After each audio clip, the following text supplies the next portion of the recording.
hemos venido estudiando la iglesia de Tiatira también, y ahora nos corresponde la iglesia de Sardis. En cada una de estas iglesias, hermano, con excepción de la iglesia de Esmirna, hay cosas que se han venido degradando de una manera sistemática. En la primera iglesia, recuérdese cómo empieza la degradación en la vida del cristiano. Empezó con una falta de amor, teniendo mucha religiosidad, mucha doctrina, pero enfriándose en cuanto a la vida de amor para con nuestro Señor Jesucristo. Una iglesia como Esmirna, que ha sufrido, que ha soportado, ella sigue amando al Señor y sigue identificada con esa vida cristiana, con esa vida de Cristo. Pero así, hermanos, hemos ido viendo en cada iglesia que otra iglesia ha sido de alguna manera complaciente con algunas cosas y las ha permitido como falsas doctrinas que habían dentro de la iglesia y no habían sido corregidas. Llegamos a la iglesia de Tiatira y ahí encontramos que se había despertado un espíritu totalmente inmoral dentro de la iglesia y se había permitido. Hermanos, esto nos da una gráfica de decadencia dentro de la iglesia. Ahora llegamos a una iglesia que está muerta en vida. La iglesia de Sardis está muerta en vida. Ese es el tema en el cual vamos a meditar esta mañana. Una iglesia muerta en vida. Es decir, una iglesia que sigue con su misma estructura, que tiene su fachada de iglesia, que tiene cultos, que ofrenda, que diezma, que hace todo el ritualismo, pero es solamente una apariencia. En realidad, la vida cristiana ya no existe. Ya no está, ha desaparecido. Esa es la iglesia de Sardis. La iglesia de Sardis es una iglesia que estaba en una ciudad muy fortalecida. Se cree que la iglesia de Sardis tenía una gran confianza en el lugar geográfico donde estaba, que ellos descuidaban de toda seguridad. Ellos creían que por la altura en que se encontraban y las murallas que habían construido, ellos tenían la suficiente capacidad para dormir tranquilos y que nadie afectara su sueño. Ellos fueron desarrollando una cierta confianza en la posición en la que ellos se encontraban. No solamente eso, la iglesia de Sardis se dice, o geográficamente estaba en una encrucijada de caminos. Para donde quiera que usted quisiera salir, tenía que pasar por Sardis. Era una iglesia muy conocida. Era una ciudad, muy conocida, y además de eso, muy traficada. Era una ciudad con mucho negocio, con una buena estabilidad económica. Es decir, que ellos tenían buenas posiciones económicas, buena posición geográfica, buena posición comercial. Habían muchas cosas en esta iglesia que les daba esa confianza en sí mismos. En esta ciudad se había desarrollado ciertos parámetros que ellos no cuidaban la ciudad. En el tiempo antiguo, todas las ciudades hacían sus fortalezas y en sus fortalezas ellos construían torres de vigilancia, pero para esta ciudad estaban tan seguros que ellos descuidaban de la seguridad. Se dice que 2 veces esta ciudad fue destruida por sus enemigos, que entraron de una manera con tanta sinceridad, con tanta facilidad, porque no había seguridad en la ciudad de Sardis. Esa manera de vivir cómoda, hermanos, se trasladó también dentro de la iglesia. El sistema que gobernaba el mundo en ese tiempo, que gobernaba la ciudad, se instaló también dentro de la iglesia. Y la iglesia misma también empezó a bajar, como decimos en palabras corrientes nosotros, a bajar la guardia y a descuidar su vigilancia espiritual. También la iglesia empezó a tener cierta confianza en sí misma y empezó a vivir una vida de tranquilidad, de de poco esfuerzo, de poco interés en la vida cristiana. Y así la iglesia seguía existiendo. La iglesia seguía funcionando con toda la tranquilidad y la serenidad que usted se pueda imaginar. Pero el Señor, que conoce no la apariencia, sino que conoce el corazón, que Él conoce los motivos, las razones, que Él conoce toda nuestra vida, le escribe a Sardis para escribirle, hermano, un mensaje bastante triste.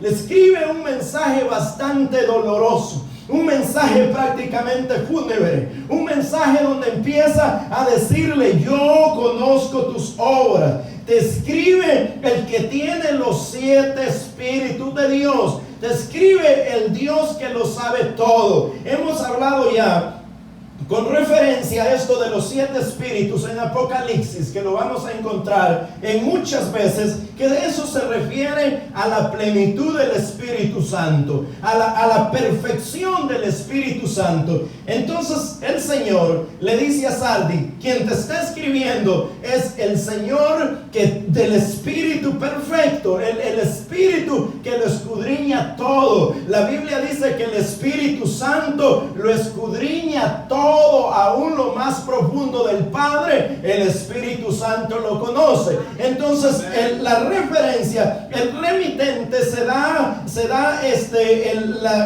la oportunidad de escribirle y de identificarse como aquel que lo conoce todo lo que está pasando dentro de Sardis. Nosotros, hermanos, debemos de volver a recordar que todo lo que la iglesia hace, el Señor lo está viendo. Todo lo que practicamos, el Señor lo está viendo. Todas nuestras acciones, el Señor las está viendo. Y cuando me refiero a la iglesia, no me refiero al local acá precisamente, me refiero a cada uno de los que estamos en este lugar. Me refiero a cada individuo, cada acción de nosotros, cada actitud de nosotros, cada palabra de nosotros, cada reacción que nosotros tenemos. El Señor la conoce.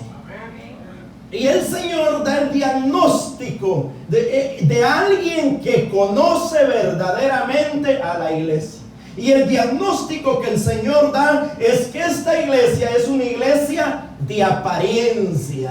No es una iglesia efectiva, sino que es una iglesia que tiene una apariencia. ¿Cuál es la apariencia que Sardis tiene? Tiene apariencia de que está viva. Es decir, tiene todo lo que puede tener una iglesia para llamarse iglesia, pero le falta la vida de Dios dentro de la iglesia. Entonces Sardis, por su condición en la que ellos están, han llegado a tener y a manifestar una vida de apariencia, aun cuando Dios ya no está dentro de la iglesia.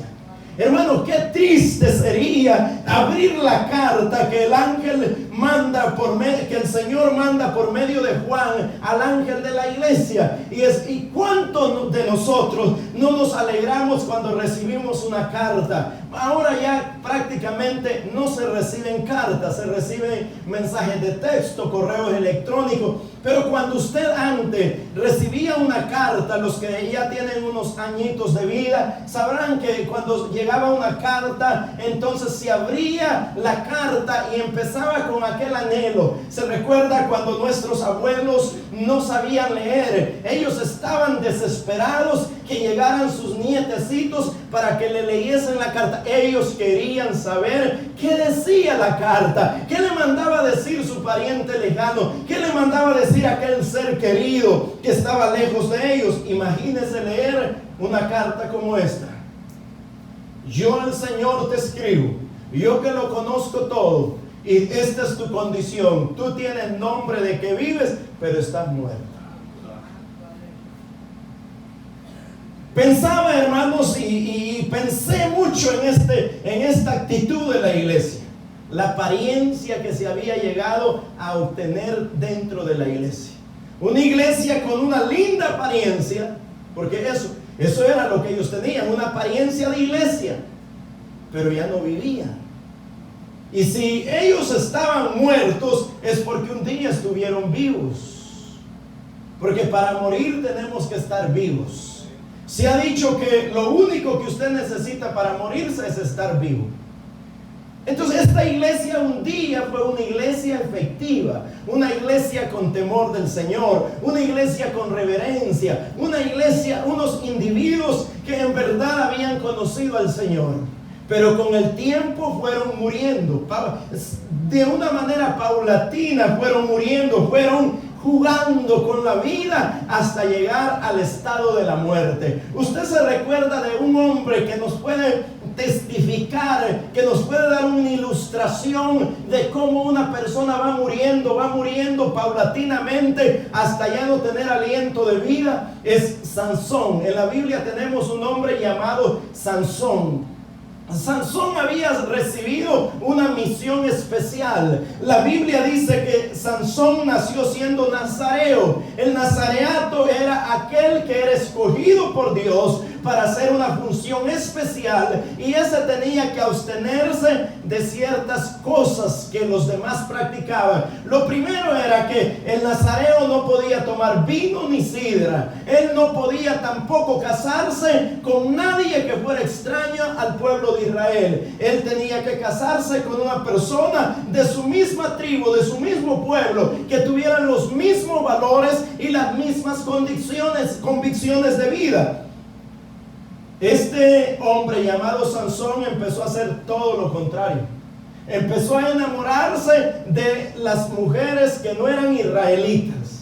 Empezó a usar y a abusar de su fuerza. Empezó a juguetear con el don que Dios le había dado, a tal grado que él hacía bromas con lo que Dios le había dado. Él jugueteaba con lo que Dios le había puesto. Él se encontró una mujer llamada Dalila, y con esa hacía experimentos de bromas y le decía: si me amarras con esto, si me haces esto. Y así paulatinamente Sansón fue perdiendo aquella vida que había recibido de Dios, que Dios lo usaba con tanto poder que era capaz de con una quijada de un asno matar a miles de enemigos que venían en contra de él. Ese hombre había recibido una fuerza extraordinaria. Esa fuerza no residía en sí en la vida de Sansón, residía en lo que Dios depositaba en la vida de Sansón. Pero Sansón empezó a creerse que eso era algo natural de él, y que él era una persona que tenía ciertos privilegios que los demás no tenían, y que esos privilegios le daban la facultad de vivir como él quisiera. Sus papás eran bastante tolerantes, como algunos que usted conocerá. Dice que Sansón empezaba a exigirle, y sus padres salían concediéndole lo que era incorrecto. Y así sucesivamente hasta el día que Sansón llegó a morir como un payaso. Un día lo capturaron sus enemigos, lo llevaron a un lugar amplio, y ahí él empezó a hacer su papel de un payaso. Y murió. Ahí murió Sansón.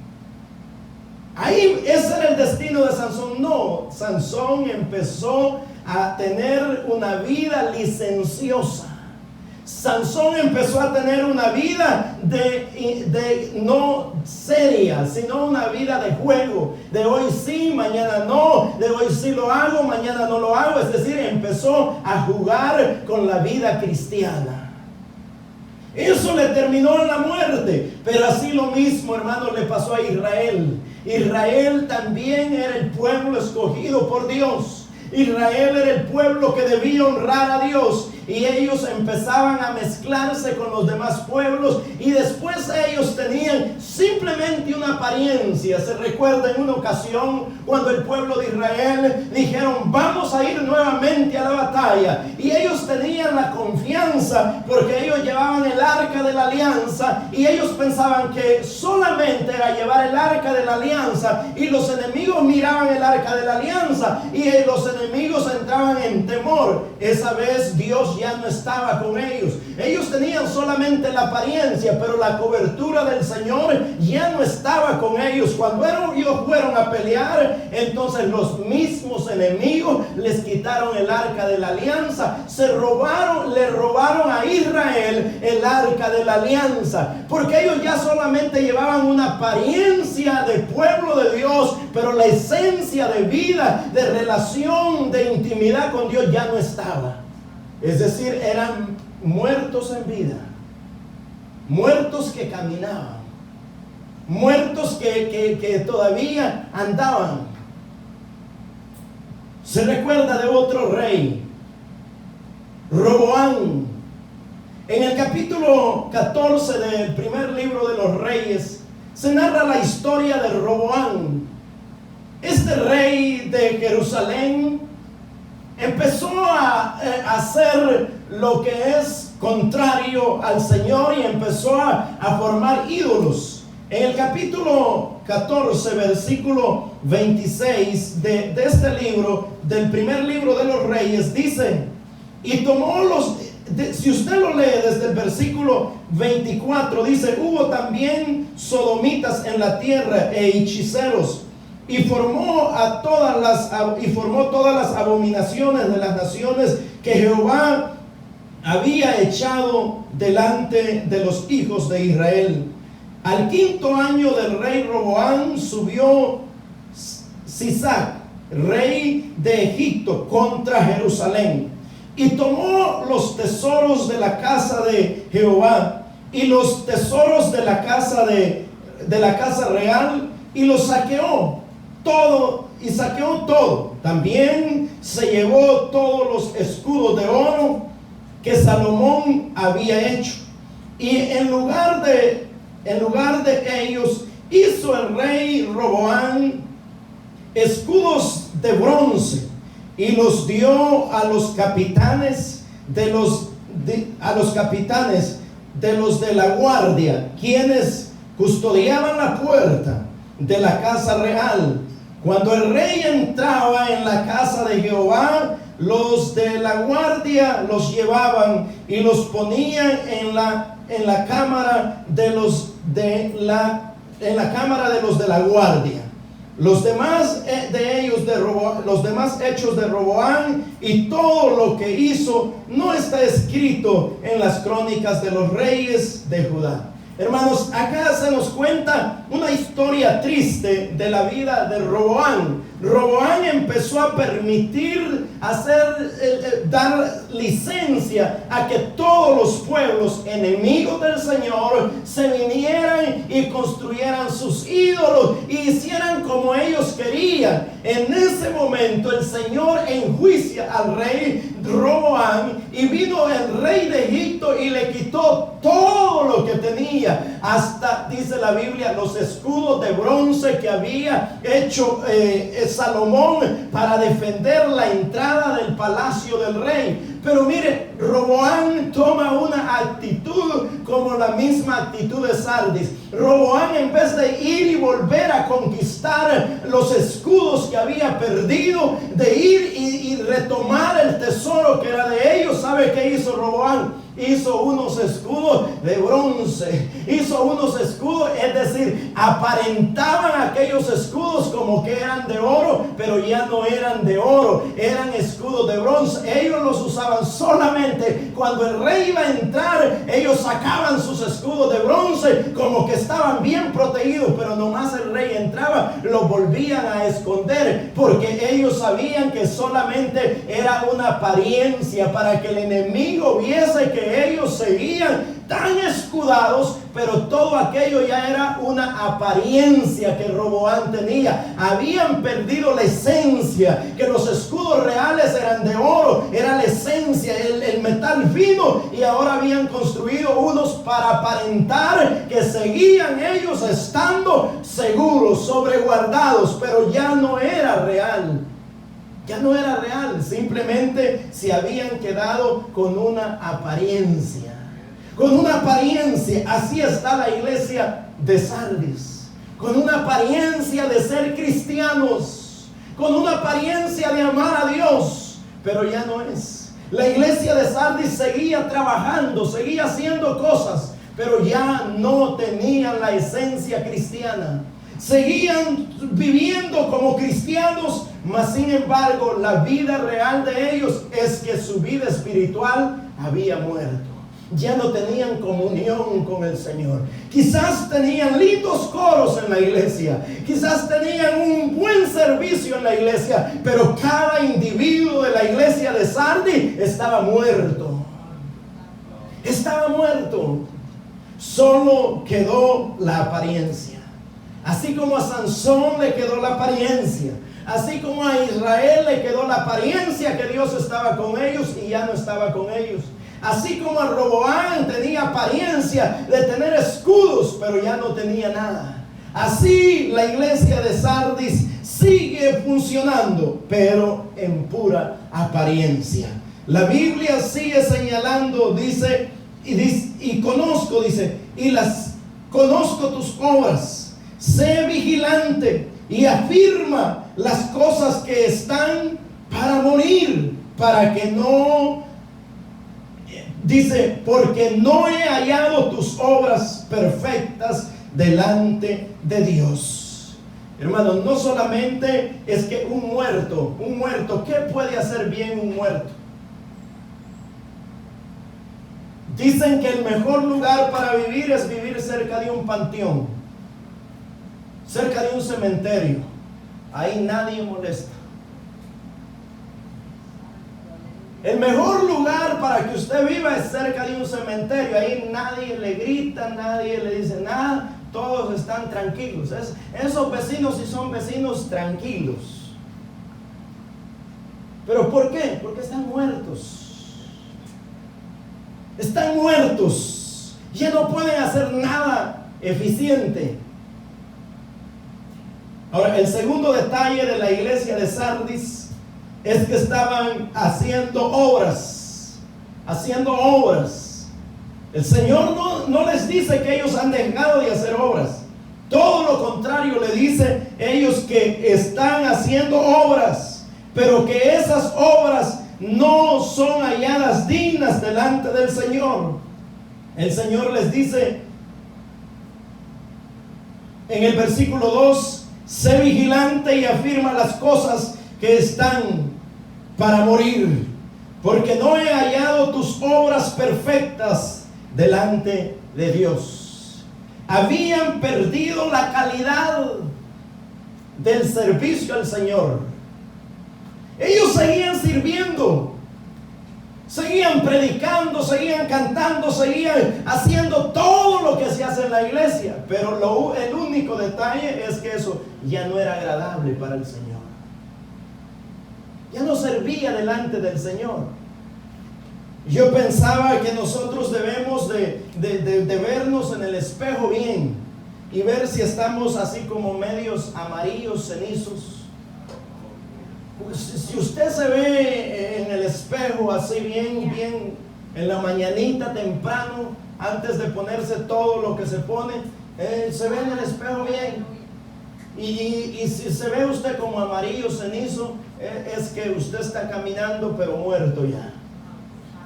Ya lo único que falta es que venga el funeral y ya lo lleven a enterrar.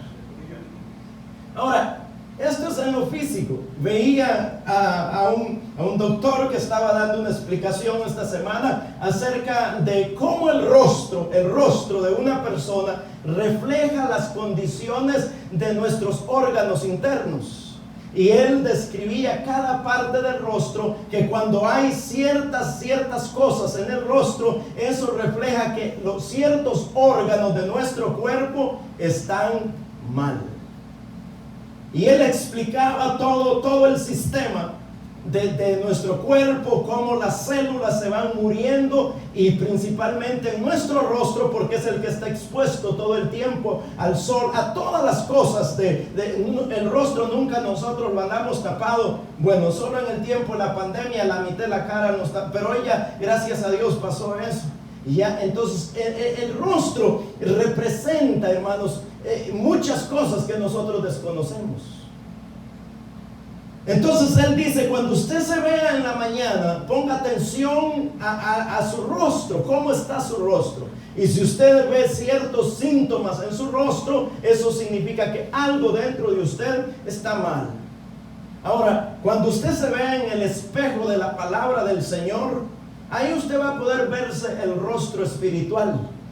Y si usted ve ciertas arrugas así en el alma, cuando usted está viendo la palabra y dice, entonces significa que algo dentro de usted no está bien.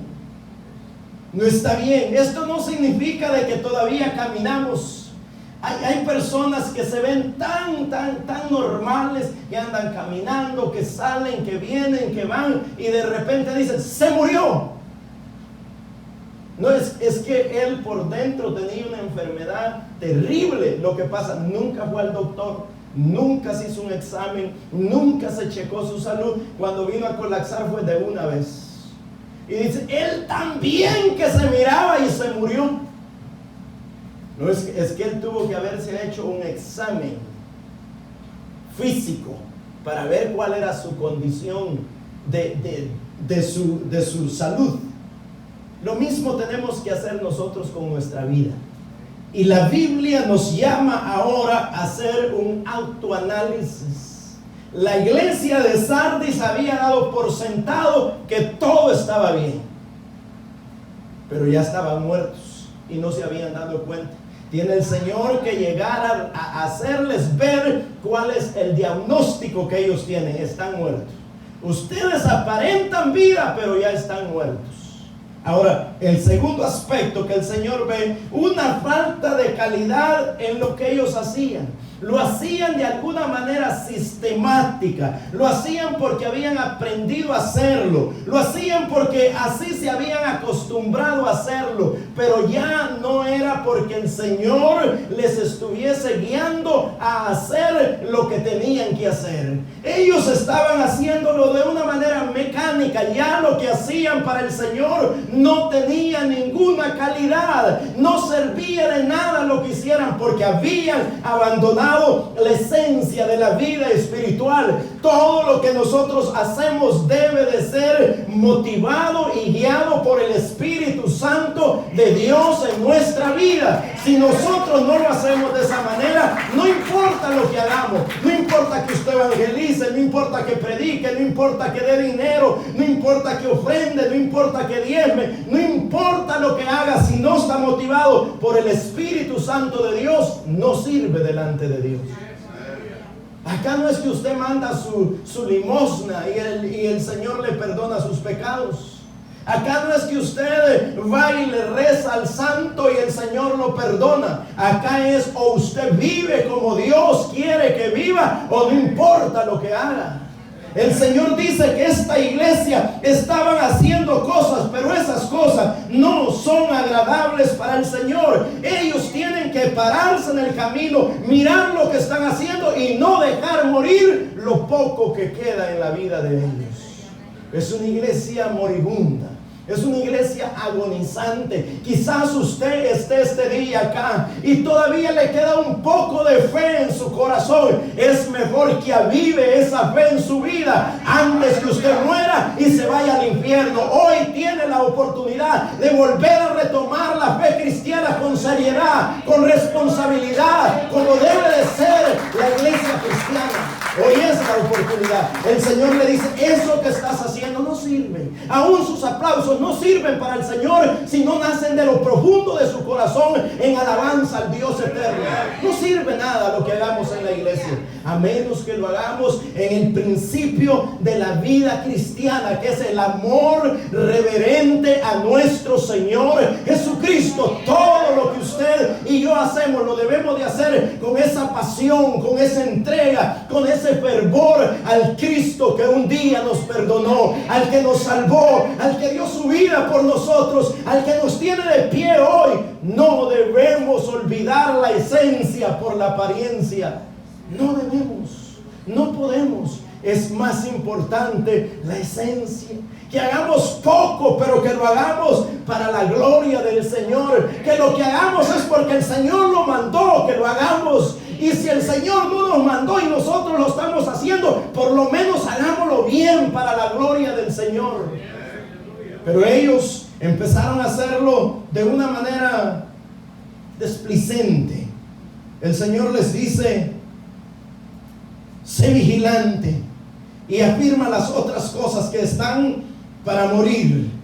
porque no he hallado tus obras perfectas delante de Dios. Hermano, delante de Dios no podemos hacer las cosas a medias. O las hacemos como Dios dice que la hagamos, o no hagamos nada. ¿Entendió eso? Para Dios no es que, mire, hermano, ahí lo hice a como pude, pero lo hice. A veces nosotros los cristianos somos bien cómicos.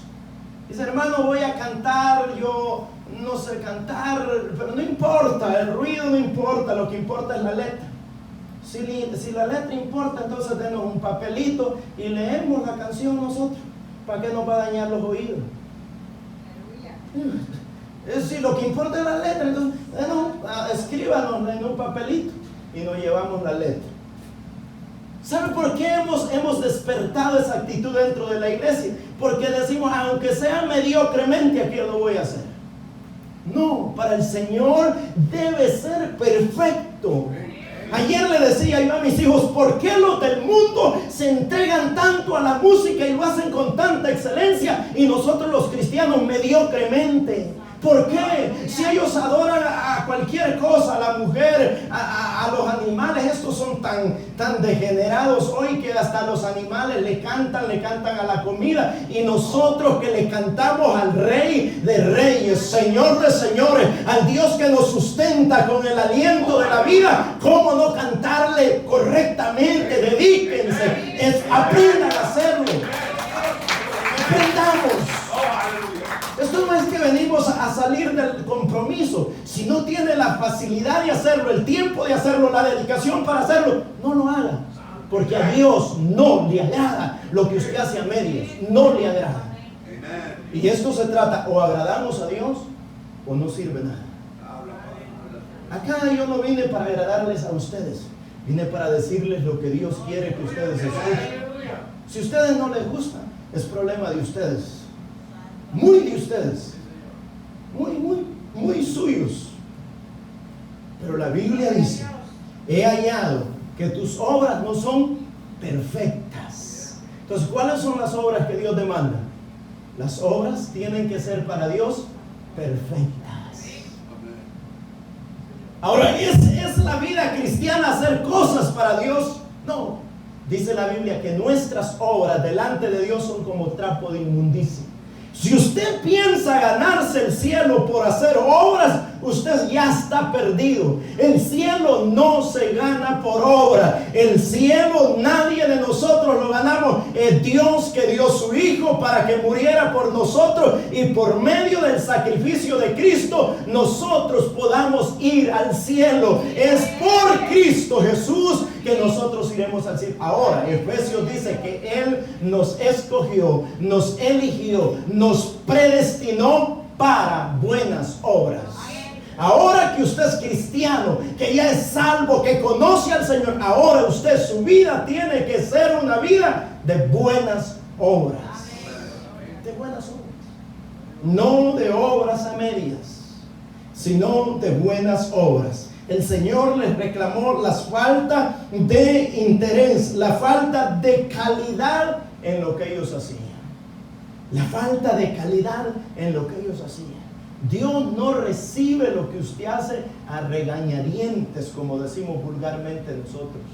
Dios no recibe lo que usted hace por compromiso.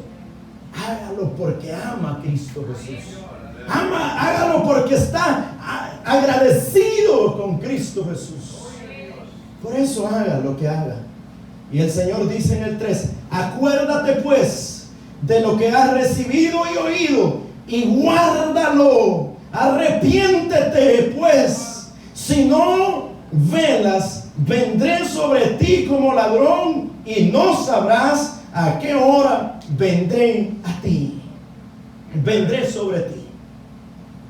El mensaje entonces no es para que la iglesia la entierren, es para que la iglesia avive, para que la iglesia reviva, para que la iglesia vuelva a su origen. Hermanos, vivimos en el tiempo de la modernidad, Vivimos en el tiempo que queremos que todo sea moderno. Y cuando pensamos en las cosas del ayer, pensamos en cosas anticuadas. Pero mire, la Biblia no pasa de moda. Para la Biblia no es que hoy tenemos la Biblia retrasada, mañana la Biblia moderna y pasó mañana la Biblia súper moderna. La palabra del Señor sigue siendo la misma ayer, hoy y por siempre. Ella es eterna. La Biblia está en un eterno presente, así como Dios está en un eterno presente. La Biblia no es como el sistema del mundo que va de cambio en cambio. La Biblia permanece siendo la palabra del Señor. La iglesia no puede perder su origen. La iglesia no puede perder su historia. La iglesia no puede perder su principio. ¿Cuál era el principio de la iglesia? ¿Cuál es el origen de la iglesia? ¿Sabe cómo la iglesia se narra en el libro de los Hechos? Una iglesia que estaba unánimes, juntos todo el tiempo, sirviendo al Señor. Una iglesia que estaban llenos del Espíritu Santo de Dios. Una iglesia que se movía en el poder del Espíritu Santo. Una iglesia que donde iban las ciudades eran conquistadas. Una iglesia que donde iban los enfermos eran sanados. Una iglesia que no se preocupó por lo que el mundo hacía, sino que se preocupó porque Dios se moviera dentro de la comunidad cristiana, que el Espíritu Santo guiase la iglesia. Ese es el origen de la iglesia evangélica, de la iglesia cristiana, de la iglesia de Cristo. Dice la Biblia que ellos en el libro de los Hechos, en el capítulo 2, recibieron el Espíritu Santo y todos fueron llenos del Espíritu Santo y todos fueron y hablaban con denuedo la palabra del Señor. No se mezclaron con el sistema del mundo. El problema de la iglesia es que la iglesia quiere cristianizar al mundo haciéndose la iglesia mundana. Eso no existe, nunca ha existido y no existirá jamás. Usted puede traer un montón de gente, pero serán tan mundanas como lo es usted. Pero esperamos que el Señor los traiga. Que el Señor sea el que obre en cada vida. La iglesia había perdido su origen. Dice: acuérdate de lo que has recibido y oído y guárdalo. Acuérdate de lo que has recibido, de lo que has oído, y eso guárdalo. ¿Qué era lo que ellos habían recibido? ¿Qué era lo que habían oído? La palabra del Señor. Ellos habían recibido el Espíritu Santo y habían oído la palabra del Señor. Ellos debían volver a la palabra del Señor. La iglesia necesita volver a la palabra del Señor o vamos a desaparecer, hermanos. Entiéndalo de una vez. Sus hijos no necesitan psicología, sus hijos no necesitan sociología, sus hijos necesitan la palabra del Señor o los perderán. Entiéndalo de una vez. Esto no es un domingo para que usted venga a tranquilizar su conciencia. Este es un domingo para que usted aprenda principios de vida, los aplique a su vida, a la vida de sus hijos y sea una familia diferente. Eso se trata el evangelio. O volvemos a nuestro origen o vamos a desaparecer. Eso le dijo el Señor: si no, yo vendré pronto como un ladrón, sin aviso, y serán enjuiciados. No vendría para llevárselos. ¿Quién se va a querer llevar una iglesia mundana como la iglesia de Sardis? No, vendría para enjuiciar a la iglesia. Pero hay una alternativa. Tenemos que arrepentirnos para que eso no suceda. Hermanos, hay un mensaje que no ha cambiado en todas las iglesias: arrepiéntete, arrepiéntete, arrepiéntete. Debemos arrepentirnos. Arrepentirnos es ser consciente del error en el que estamos, abandonar el error y seguir a Cristo Jesús. Hermanos, estamos cansados de gente en la iglesia que viene a sentarse acá a escuchar como que si vienen a misa y seguir siendo los mismos. Esta no es la iglesia católica. Acá está equivocado. Vaya hacia otro lado. Acá viene para cambiar su vida. Para cambiar su vida. En la iglesia católica es la que le dan la hostia y no importa cómo usted viva. porque ellos son tan mundanos como el mundo mismo. Pero esta es una iglesia evangélica que tenemos un propósito, y es que los que estamos acá, ir con Cristo a la eternidad de gloria. Ese es el propósito de la iglesia. Y si nosotros no entendemos, estamos perdiendo el tiempo. Estamos perdiendo el tiempo. Esto no es cuántas veces usted vino a la iglesia y cuántos privilegios usted desarrolló en la iglesia. Esto se trata que el día que Cristo venga por su iglesia, nos vayamos con Él, estemos con Él, vivamos con Él y reinemos con Él para siempre. Es su alma la que está en peligro, es su alma, es su alma. No es nada más, es su alma, es nuestra alma. El infierno tiene puerta de entrada, pero no de salida. Pero hoy le dijo el Señor a Sardis: arrepiéntete, arrepiéntete y vuelve a lo que se te fue dado y a lo que has oído, y reténlo, manténlo contigo, porque si no, dice, vendré sobre ti como ladrón y no sabrás a qué hora vendré sobre ti. Pero hermano, hay algo que me llamó tanto la atención en esta carta, y es que a pesar de la mundanalidad de Sardis, habían hermanos fieles en la iglesia de Sardis. El versículo 4 dice: pero tienes unas pocas cosas en Sardis. Dice: pero tienes unas pocas personas en Sardis que no han manchado sus vestiduras y andarán conmigo en vestiduras blancas, porque son dignas.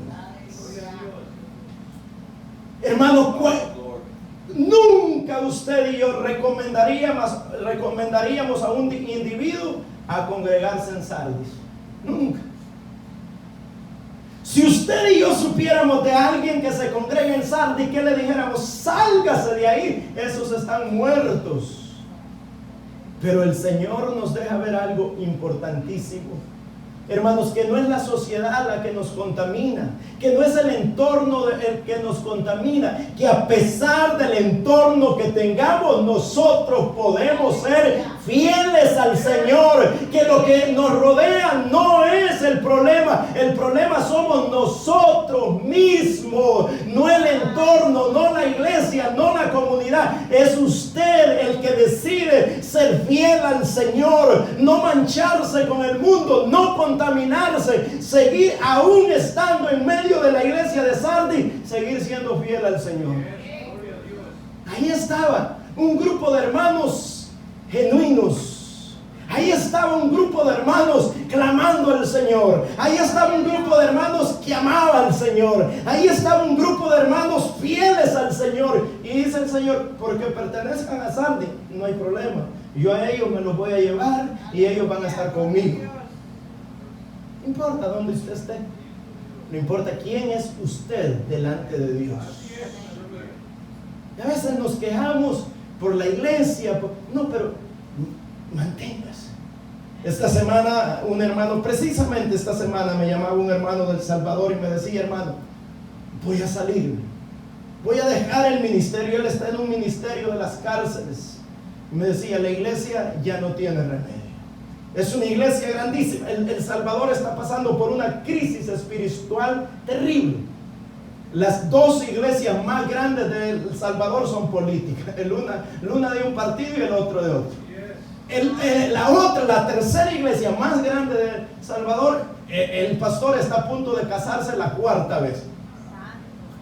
Y uno de ellos me decía: hermano, nosotros a veces le ayudamos en el ministerio de las cárceles, y me decía: hermano, yo voy a salirme de la iglesia. Y le dije: ¿para qué se va a salir? Para ir y evangelizar. Evangelice a todos esos mundanos que ya tiene allá adentro. Y ahí no tiene una cantidad de mundanos, más de 10,000 personas. ¿Para dónde se va a ir? Yo pensé en lo que había estado estudiando en Sardis. El problema no es Sardis, el problema cuando el Señor venga, no le va a venir a preguntar: ¿y usted a qué iglesia pertenecía? Bueno, a tal iglesia, usted califica. No, el Señor nos ve individualmente. Individualmente. Individualmente dice que en Sardis, hermano, habían hermanos fieles al Señor. Dice, pero tienes unas pocas personas en Sardis que no han manchado sus vestiduras y andan conmigo, dice, y andarán conmigo en vestiduras blancas, porque esos son dignos. En medio de tanta corrupción había gente fiel.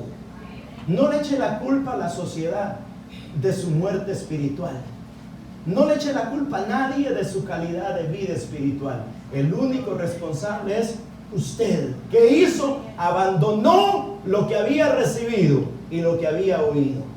Y eso lo tiene en el borde de la sepultura. Eso. No es la sociedad, no es el entorno, somos nosotros. Usted es luz en medio de las tinieblas. Usted puede hacer la diferencia. Usted puede hacer la diferencia. El Señor dice que ellos andarán con Él. Andarán con Él. Esto nos llama la atención a no contaminar nuestros valores y principios cristianos. No importa, usted sabe que Noé vivió en la sociedad más terrible de su época. ¿Cuántos se salvaron del tiempo de Noé? Él y su familia nada más. Es decir, todos los demás eran impíos. Pero él conservó su familia en la época más corrupta de la historia. Nosotros a veces nos preocupamos tanto por lo que está pasando en el mundo. El mundo va de mal en peor. Cada vez irá peor. Pero usted es responsable de su familia, de su núcleo familiar. De eso usted es responsable. Usted no es ni gobernante, ni nada. Nosotros somos ciudadanos de segunda categoría en este país. Pero eso no afecta nuestras convicciones. Eso no afecta nuestros principios, eso no afecta nuestros valores. Nosotros podemos seguir amando al Señor en medio de esta ciudad corrupta. Debemos seguir sin manchar nuestras ropas, siendo fieles al Señor. Dice el versículo 5. El que venciere, dice, el que venciere será vestido de vestiduras blancas. Y no borraré su nombre del libro de la vida, y confesaré su nombre delante de mi Padre y delante de sus ángeles. Hermano, tanto como hay castigo para el que deshonra a Dios, hay bendición para el que honra a Dios. Hay castigo fuerte para el que deshonra a Dios, pero hay una recompensa extraordinaria para aquel que ama a Cristo Jesús y que vive para Cristo y que honra el nombre de Cristo Jesús. Hay una recompensa gloriosa, hay una recompensa maravillosa, la recompensa de la vida eterna. La recompensa de estar con Cristo, la recompensa de tener vestiduras blancas, la recompensa de que nuestro nombre estará para siempre. Esa es la recompensa. Y que seremos reconocidos delante del Padre y delante de los ángeles. Quizás en este mundo usted no sea muy conocido, pero si usted es fiel a Cristo, un día el Señor lo presentará delante del Padre. No como es, con un cuerpo transformado y con vestiduras blancas. Aleluya. Y los ángeles del cielo verán a aquel que vivió en este mundo, que nadie daba un peso por él, en el cielo, en la presencia del eterno y soberano Señor. Pero para eso debemos de vencer. ¿Vencer qué? El mundo, sus tentaciones, sus atracciones. No dejarnos contaminar, vivir para Cristo. Viva cada día de su vida para Cristo Jesús. Viva cada día de su vida para Cristo Jesús. Y si usted vence, usted tiene la vida eterna. Dice, y el que tiene oído para oír, oiga lo que el Espíritu dice a la iglesia. Esto no es a la fuerza. Esto no es que acá no llegó al cuartel. Acá ha llegado a un lugar donde usted puede oír la palabra del Señor y obedecer la palabra del Señor. Esto es el que quiere oír. Si usted cree que no le conviene el Evangelio, siga su vida. Pero si usted cree que necesita la vida de Dios, venga a Él. Arrepiéntase. Arrepiéntase. Sí, está mal la cosa, sí, pero el Señor nos da la oportunidad de arrepentirnos. Él nos da la oportunidad de arrepentirnos. La iglesia de Sardis era una iglesia ya lista para enterrar la muerte. Pero el Señor le dice, arrepiéntete y vuelve, arrepiéntete. Lo que usted tiene que hacer es arrepentirse. Quizás usted todo lo vea perdido. Quizás todo en su vida ha sido fracaso tras fracaso tras fracaso. Pero hoy usted tiene la oportunidad de pedirle perdón al Señor. Y de venir a Él y decirle, Señor, quiero volver. Quiero estar en su presencia. Quiero amarle. Señor, no sé amarle. Hable sinceramente con Él. No sé amarle, pero quiero amarle. Enséñame, Señor, a amarte cada día más. Dice la Biblia en Romanos que Él ha derramado de su amor en nuestros corazones por medio de su Espíritu Santo. El día que usted venga al Señor, el Señor pondrá ese amor por Cristo Jesús por medio de su Espíritu. Venga a Cristo esta tarde. Vamos a orar. Incline su rostro.